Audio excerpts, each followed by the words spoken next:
We've all seen freezer burn before. It's on the food, and it can even crust onto the walls of the freezer. But where does it come from?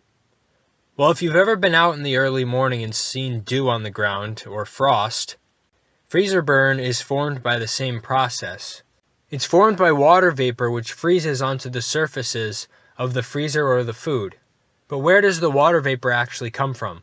Before you put the bag into the freezer, there's some air in the bag, and this air has water vapor in it. But once it goes into the freezer, less water vapor can stay within the empty space, because the amount of water vapor that can stay in the air decreases when the temperature decreases. So this water has to go somewhere, so it freezes onto all the surfaces inside the bag. The same thing happens every time you open a freezer. Since the air outside the freezer is warmer, it can carry more water vapor. Some of this more humid air makes it into the freezer.